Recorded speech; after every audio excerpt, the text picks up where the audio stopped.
bem-vindas e bem-vindos. Se você mora no Brasil, bem-vinda e bem-vindo. Você conhece essa birosca em que a gente vive. A 2024 completa aí, dia 8 de janeiro. Durante toda a semana a gente vem falando na imprensa, todas as pessoas vêm comentando sobre esse balanço de um ano dos atos golpistas. Dia 8 de janeiro de 2023, um grupo grande de pessoas financiadas e incentivadas, sabe-se lá por quem, alguns já têm aparecido, quero falar sobre isso, quebraram, depredaram os prédios dos três poderes lá em Brasília, Executivo, Legislativo e Judiciário. E é um pouco sobre isso que eu quero falar, na verdade fazer um balanço, retomar aí as consequências jurídicas e eventualmente políticas do que aconteceu há um ano atrás, um ano depois. Bom, Birosca News é esse quadro que eu faço todas as semanas, falando de questões de direito, e esse conteúdo fica disponível no youtube.com/Alexandre Bahia, assim como também o podcast do Birosca News, disponível em várias plataformas. Aqueles que quiserem acompanhar também, eu tenho um canal no Telegram, que é Alexandre Bahia, lá no Telegram, Birosca News, lá no Telegram, e também o meu Instagram, que é @alebaia_. Pois bem, então, há um ano atrás, essa depredação dos prédios do STF, do Palácio do Planalto e do Congresso Nacional, das duas casas do Congresso Nacional, completou um ano. Há uma previsão, há uma estimativa do Instituto do Patrimônio Cultural Nacional, do IPHAN, de um prejuízo de 20 milhões de reais apenas das obras de arte, como tapetes, um relógio super antigo que estava lá no Palácio do Planalto, tapeçarias, as cadeiras históricas, esculturas, enfim, 20 milhões de reais só nisso. É claro que a questão é muito mais do que meramente um prejuízo em reais, porque, bom, para começo de conversa, quem pagou tudo isso somos nós, para repor tudo isso, para consertar tudo isso, somos nós que estamos pagando. E é interessante que boa parte daqueles que foram condenados já foram condenados, também vêm sendo condenados, não só à prisão, mas também a multas para reposição, justamente para o pagamento dos custos que ainda estão acontecendo de restauração, de reposição de cadeiras e tudo mais, mas também das obras de arte. Algumas foram perdidas para sempre, mas algumas, a maioria, na verdade, tem sido restituída. E desde aquele momento houve uma série de tentativas, uma série de alternativas que foram colocadas para o presidente da República recém-eleito. Uma delas era decretar, fazer um decreto de GLO, de Garantia da Lei e da Ordem, o que foi rechaçado logo no primeiro momento, porque isso daria poder justamente aos militares e se temia justamente que os militares estivessem, ou que uma parte deles pelo menos estivesse justamente incentivando aqueles atos. Então era como se os militares tivessem provocado aquilo de alguma forma e aí se daria poder justamente aos militares, o que poderia ensejar efetivamente um golpe de Estado. E é essa a questão que a gente está falando aqui.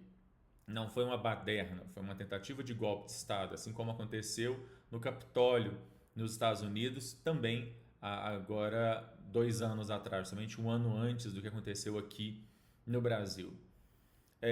E aí então o presidente optou, na verdade, por decretar uma intervenção federal com a orientação do ministro da Justiça, o ministro Flávio Dino, foi decretada uma intervenção no Distrito Federal.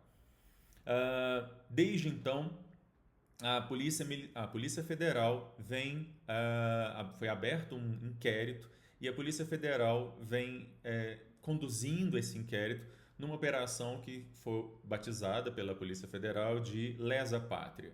Já foram mais de 22 fases dessa operação. Boa parte daqueles que participaram do quebra-quebra no dia foram presos naquele momento. Depois outros foram presos depois, conseguiram fugir, foram presos depois e foram indiciados, foram identificados e indiciados, foram depois colocados em liberdade com tornozeleira eletrônica, com compromisso aí de continuar respondendo ao inquérito e ao processo que corre perante o STF, porque se entende que, na verdade, ali o que houve foi um crime contra o Estado Democrático de Direito, entre outros crimes, mas um crime contra o Estado Democrático de Direito, e o próprio STF, por ter sido vilipendiado, ele então é objeto é ele que conduz esse processo. E aí 66 pessoas ainda estão presas. Foram mais de 1.300 denúncias. Das denúncias que foram oferecidas pela PGR, mais de 1.300 foram aceitas pelo STF. E nós já temos, nesse momento, mais de 30 pessoas condenadas, com penas que variam entre 7 e 17 anos.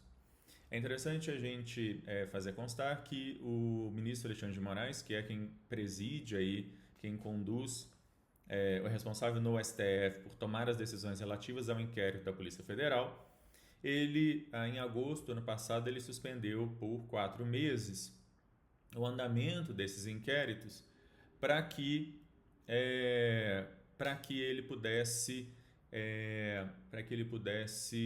as pessoas que estão respondendo a esses inquéritos, para que elas pudessem dizer se elas querem ou não aceitar o chamado acordo de não persecução penal. A ideia de que aquelas pessoas que estavam apenas acampadas em frente ao exército, mas não haviam efetivamente participado do quebra-quebra, poderiam apenas confessar os crimes de incitação, etc., pagar uma multa, se comprometer a prestar serviço à comunidade, enfim, participar de alguns cursos e tal. E aí algumas delas já aceitaram, e isso está ainda em negociação. Aqueles que aceitarem vão poder se livrar aí de consequências maiores perante o STF. Bom, esses são os dados objetivos. O que a gente tem, então, no final das contas, é que o que a Polícia Federal hoje está fazendo, desde algum tempo, de alguns meses, está fazendo nas fases mais recentes, é ido atrás daqueles que financiaram e daqueles que incentivaram os atos golpistas. Nesse sentido, há uma série de empresários, mas também de políticos. Passado um ano, alguns financiadores já foram localizados e já estão respondendo a processo. Já houve várias operações aí para prender e apreender, inclusive, computadores, quebras de sigilo bancário, para que seja detectado aí quem efetivamente financiou esses atos.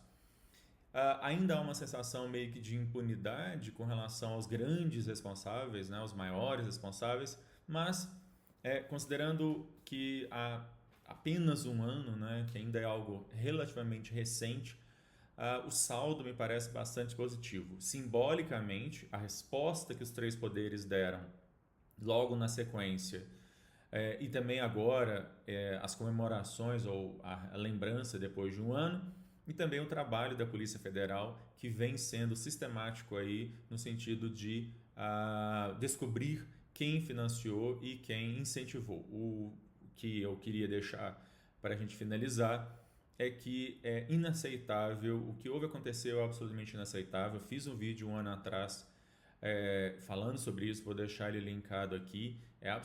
Foi absolutamente inaceitável e isso jamais pode acontecer novamente. Nós, a muito custo, temos mantido a democracia nesses pouco mais de 30 anos de vigência da Constituição de 88, depois de 20 anos de ditadura. Nós precisamos superar definitivamente qualquer forma de governo autoritário, qualquer forma de quebra da regularidade democrática. Nesse sentido, parece que estamos indo bem. Bom, é isso.